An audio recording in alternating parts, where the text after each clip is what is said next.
So let's look at what we mean by efficient code. We're talking about two things. We're talking about memory usage and processor time. All the programs that we write are stored in main memory while they run, and so the shorter the program, the fewer lines of code will be in main memory, and so we'll use less main memory. So we aim for shorter programs if possible. The other thing is processor time. So if we have fewer lines of code that are actually being run, the processor will be less busy, and so we'll save processor time.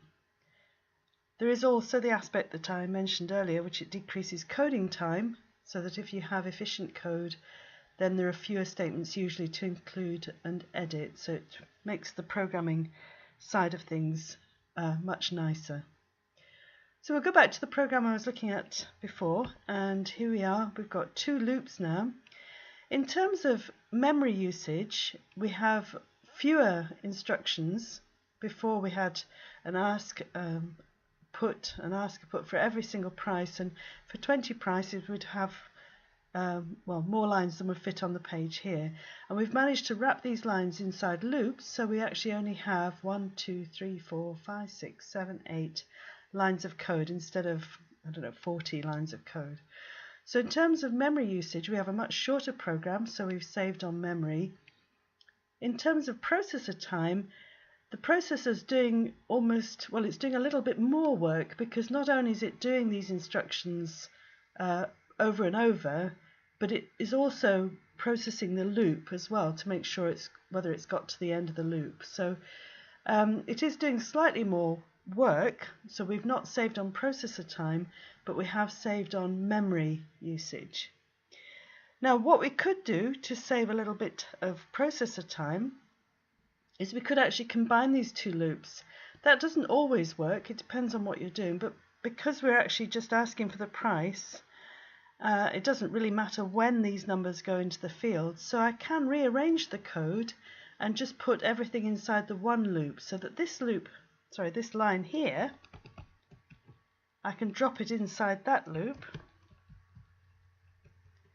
and I'll just put my line that clears the field, and I'll just drop that at the top of the program there, and then I can actually just get rid of that loop. So I'm using less memory again, so that's saving. I've got efficient code in terms of memory usage, and I've now only got one loop that the processor is having to process to decide whether it's got to the end of the loop or not. So I'm saving a little bit of processor time. Now this might seem a bit ridiculous when we're talking about such a short program, but these ideas are really to be applied to very large programs, like some of the big game programs or some of the huge shopping programs, where you're talking about lists of hundreds of items that need to be processed. So let's just see this one working. So I'll enter the prices, and you'll notice the field is cleared. That's that line there. And I'm going to enter a price. Now what I should see, because I've included the display in the field as part of the loop, I put it into the variable at whatever price number value is, and then immediately I should see it go into the field, which I do. So it has changed the way the program runs slightly, but in this case I don't mind that it's running like this. The only other thing I'm going to do just while I'm here is I've got another variable, price number. I could put it up here as a global variable. I think I'm going to just change that slightly and make that a local variable. I'll talk more about global and local, but you can probably see it's just being used for this little block of code inside this handler. So I'm going to just make it a local variable, whereas this price, I may well need it on this button, or even on the card, or even on the stack.